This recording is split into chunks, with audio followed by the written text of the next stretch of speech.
When the sun comes up and the first quill calls, follow the drinking gourd. Heavenly Bound is an exhibition of brand new artworks by the textile artist Sonya Clark.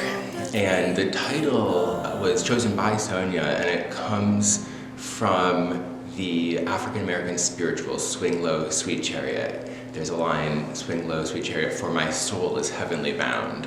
So it has to do with striving, yearning, traveling, bravery, risk, loss, and liberation. The exhibition honors the experience of self-emancipated Black Americans who traveled and served as conductors on the Underground Railroad and facilitators.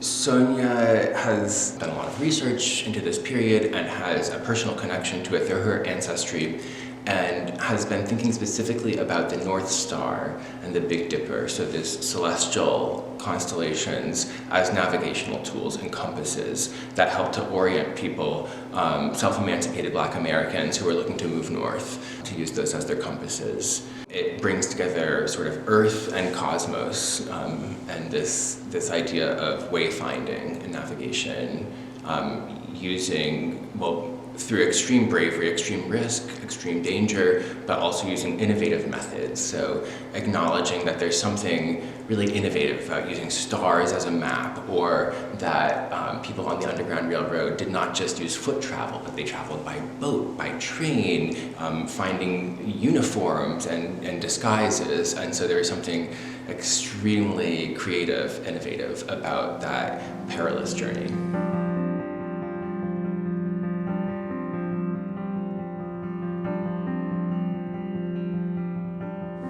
Sonya Clarke is a textile artist based in Amherst, Massachusetts, where she is a professor of art at Amherst College. She was previously a professor in Virginia, which was formerly the seat, the heart of the Confederacy, a place where for about 10 years she was surrounded by symbols of the Confederate past and of enslavement, with avenues, with prominent monuments. And so she's thought very, very deeply about what it means to be a Black American, an African American, and how symbols function, how they help to nurture our sense of communal identity, collective identity, and how they can inform our ideas of the past, and how they can also erase our ideas of the past. And so she works very often with commonly found objects like hair combs, coins, hair itself, flags, things that are not necessarily precious, until she brings them into her studio and starts to work with them,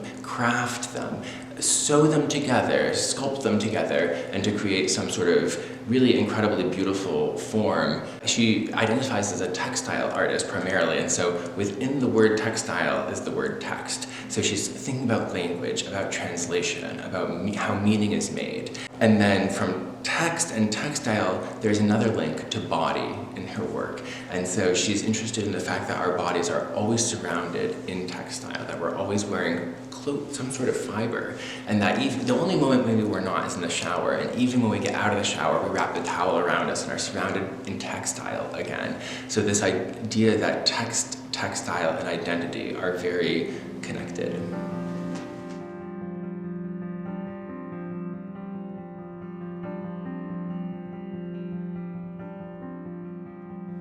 So the artworks in this exhibition, Heavenly Bound, really try to center the experience of emancipation, and specifically of Black Americans on the Underground Railroad, which was a network of people and places that developed to help people escape enslavement. And so it's not a literal railroad with trains and train tracks, but it's a network of coded, secretive relationships and routes. that people would travel to move from the south, which was the heart of the Confederacy, up to the north. It was a very perilous journey. It was full of risk. The punishment for being found on the Underground Railroad and returned to your enslaver was unfathomable and brutal. And so this exhibition really thinks about what does that mean to be traveling a path at night, in darkness, that is unknown, having to trust people that you do not know, who are strangers, and put everything you own, everything you've known behind you and at risk to find emancipation. So that is the experience of the Underground Railroad that Sonya Clarke is trying to think about and to empathize with.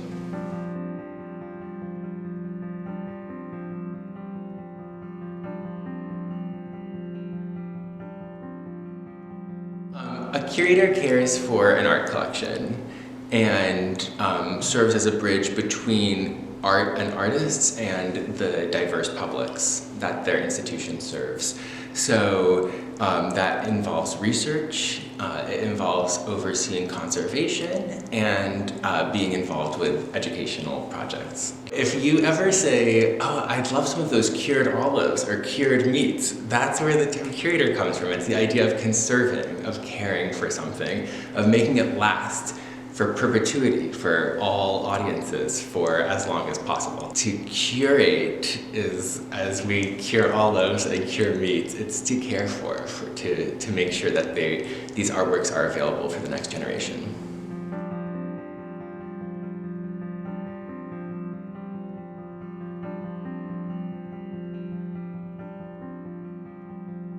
I'm standing in front of two images that are very empowering and very powerful, of Frederick Douglass and Sojourner Truth, two major figures in the history of the end of enslavement and of abolition. And it's important that we're looking at photographs of them, not a painting and not a drawing. So today we have photographs everywhere. We look at hundreds, if not thousands, of photographs every day. So we're backtracking 160 years now. We're going way back in history to a time when photographs were very rare. And the process of sitting for a photograph took a long time. You had to sit there for half an hour while they captured the image and registered it on the film. And so we're looking at people who were really experimenting with this medium and thinking about how it could be distributed, how could people access this new type of imagery. So very novel technology and medium at the time. The photographs all date from the late 19th century, the 1860s, 1870s, and this is the moment that Black Americans fought for and won emancipation. It is the exact same moment that photography came into being as a widely available medium for making images. And so this presentation of monumental photographs of proud, dignified, self-emancipated Black Americans shows us how they wanted to present themselves for the camera at this historically important moment. Frederick Douglass, between the time he self-emancipated and at the end of his life, he had his photograph taken more than 160 times. So he clearly knew that this new medium, this new way of making images was very powerful and had the ability to speak to people very broadly.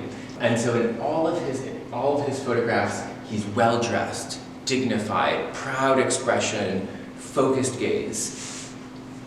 On my other side, Sojourner Truth, as well, had her photograph taken many times. Both of them used the photograph, which was a totally new type of object, to circulate. They would hand it out to people and sell it at fairs, and they would get money that way, which they would use to help emancipate other people who they knew needed funds to escape.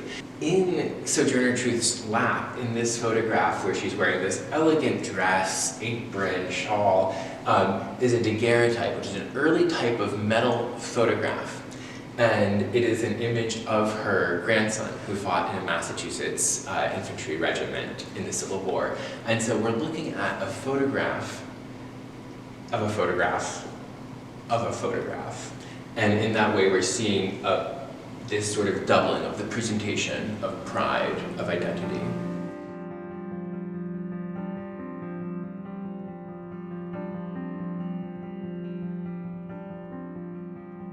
So there's some important Massachusetts connections to the history of abolition, the end of enslavement. And so first I might just nod to this image of Frederick Douglass. So a self-emancipated man, when he self-emancipated, he arrived in Massachusetts, in New Bedford first, and that was a place where many self-emancipated Black Americans ended up. So there was a bit of a community there. And that's where he developed his skills as a public speaker and an organizer, and then moved to Lynn, Massachusetts, which is where he wrote his famous autobiography, which gave many people some very, very important insights and knowledge into the experience of an enslaved person. Then on my other side, Sojourner Truth actually also lived in Massachusetts, one of the most important figures in the history of enslavement and abolition and the Underground Railroad. First lived in Northampton and Florence in western Massachusetts, where she was part of a utopian educational society. And then Massachusetts had one of the first all-Black regiments. So in the Civil War, a troop of all African-American soldiers, which was considered a very elite regiment, so very respected throughout the country for their bravery in fighting in the war. Originally they were not allowed to fight in the war because they were Black, and so they fought for the privilege to fight. And so this sort of doubling of their bravery and their patriotism. And so that was called the Massachusetts 54th Regiment Infantry of Black American Soldiers. Frederick Douglass recruited for the 54th Regiment. If you go into downtown Boston, there's a monument to this really historic group of hundreds of soldiers. And so both of his sons fought in the regiment in Massachusetts. One was a sergeant major, the other was the first Black American to enlist anywhere in the country in the Civil War.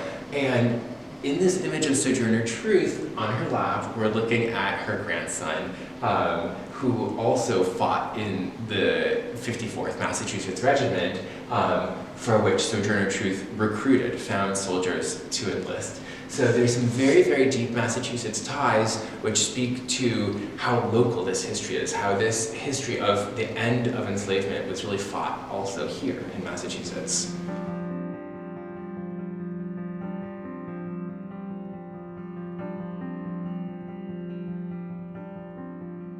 Several of the images in this hallway reference well-known, iconic figures on the Underground Railroad.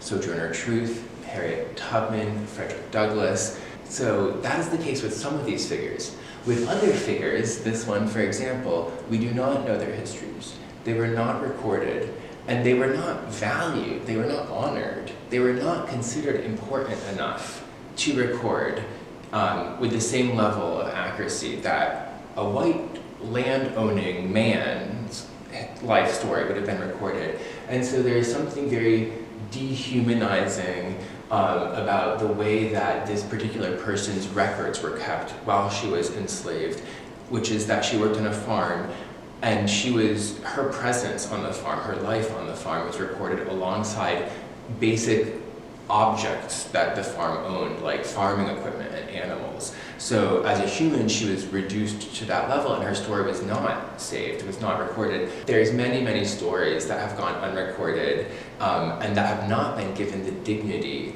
that they deserved as humans. And so Sonya Clarke's exhibition, Heavenly Bound, tries to offer a little bit of that dignity, give them a little bit of that power back by saying we might not know all the details of their history and of their story, but we can imagine how brave, how strong they were. To blow these up, to make them large, is a way of glorifying them, is a way of saying that they're important, they're dignified. And so scale also suggests importance in this case. And so when we think about what is a monument, it's something historically important, and it's something public, and it's something large. She's monumentalized these photographs. She's turned them from something personal into something public. And that's very much the way that we see their stories, as something, in the case of this self-emancipated Black American who is known as Mandy or Melinda Pryor, who was enslaved in a farm in Texas and self-emancipated to raise her own children we see in her face a look of strength, courage, bravery, and independence. We see in her eyes this huge arc of experiences from suffering, from brutality, from violence, to being free.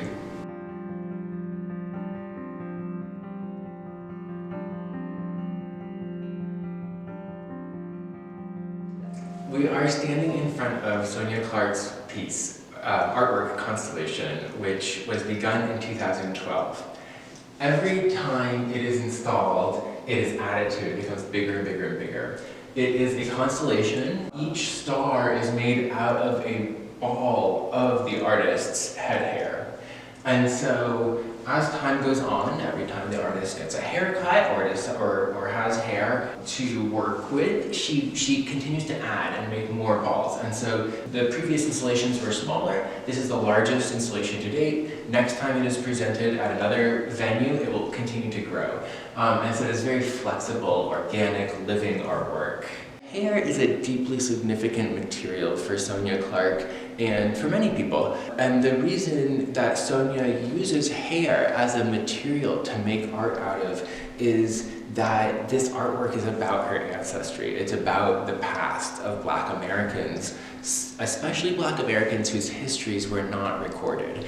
And so those who traveled on the Underground Railroad. And so she's using her own hair because hair contains genetic information, our DNA, which tells us about our ancestry, tells us about where we come from in a very abstract way, without a lot of details. And so that is actually the experience that Sonya is tracing here, of thinking about how this fiber from her head tells her something about the story of her ancestors who traveled the Underground Railroad. An art critic was writing about Sonya Clarke's artwork once and said, perhaps hair, braiding hair, doing hair is the primordial fiber art, prehistoric fiber art, sort of an art form using fiber that people have always done throughout history. I also wanted to point out that we're looking at an inverse of a starry night sky. Normally the sky would be dark and the stars would be bright white. And so there's a couple optical sort of illusions that happen when you stare intensely and deeply with your eyes open at this for a very long time, at least in person, and then close your eyes hard and look away. Your mind's eye swaps the dark and the light tones, and so you actually start to see an actual dark sky with white stars. And Sonya is interested in the fact that the light from millions of miles away was entering people's retina, penetrating their bodies and giving them information about how to move through space, how to move northward. And so in that same way, she's taking something out of her own body, her own head hair, and she is making that source of information that is going to penetrate your retina and give you information.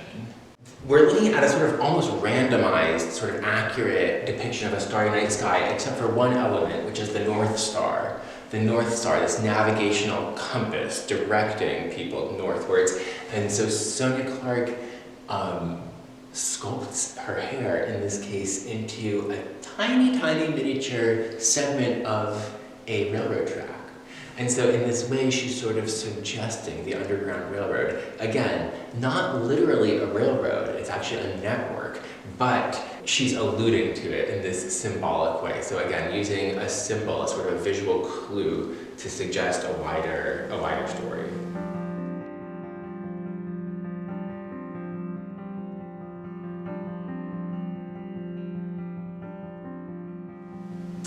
We're standing in front of an artwork called Roots Unbound, which Sonya Clarke made specially for this exhibition, Heavenly Bound. And the origin of the piece was actually the parachute that you see on the floor in front of you. It's a military parachute. It was used in World War II. Sonya found it online, and she immediately, as she was thinking about the Underground Railroad and the path to escape and the experience of self-emancipated Black Americans, she started thinking about a parachute. What does it do?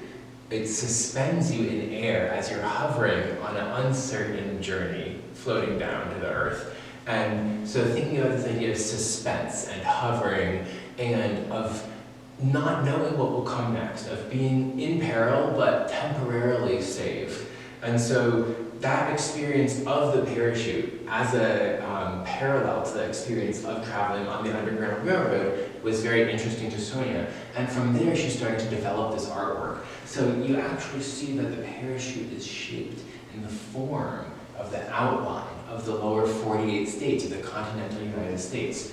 Maine, we're right here in Massachusetts, Florida, Texas, the Great Lakes, Michigan, Chicago, California, and so you start to see this is the country, this is the United States, and at the center of the country there is a storm brewing. There is a tornado or a hurricane. It is actually swirling in the correct direction that scientifically hurricanes move. So it represents these problems in our country, these unsolved tensions, and then the storm sort of peaks at this one point in the heart of the country and then stops. And for about 3 inches, there's nothing in the gallery. There's just this tense space between the top of the storm and the bottom of this ball of dreadlocks made out of human hair, which is the material that you're seeing that then becomes a root structure that reaches up into the ceiling. It could be roots, it could be branches of a tree. The title of the piece, Roots Unbound, suggests roots. And as with Constellation, Sonya is using head hair, human hair, of someone in her family, someone she knows, an African-American person who had dreadlocks, this style of dreadlocks in his hair, cut them all off, and then she used this to make this artwork from. So again, it holds DNA, it holds genetic information. It connects Sonya to her ancestors who were searching for their roots, who were on the Underground Railroad. And so it's both this idea of suspension, of reaching up, of trying to navigate, of finding something better, of finding a better reality, and also of being grounded. So this reaching up and reaching down, the parachute is doing the same. It's pulling us up even as we're being pulled down. And so this incredible pressure that was put on Black Americans that had to endure this experience. And I also just wanted to mention that, like Constellation, it's an installation. It's interesting that it has the word bound in its title, because actually that's like the one thing that the artwork is not. It's actually without bounds. And so it could, like the constellation, the night starry sky, go on forever and forever and forever. So there's a way in which when you see a tree, it's just the tip of the iceberg, right? You know, its root structure goes on and on and on, you know, below the ground. And so we might have that sense with this structure, whether it's a root structure or a branch structure, that we're just looking at the tip of the iceberg, and actually this network continues. For every branch that becomes 2, it will become 4, will become 8, will become 16, will continue to branch out.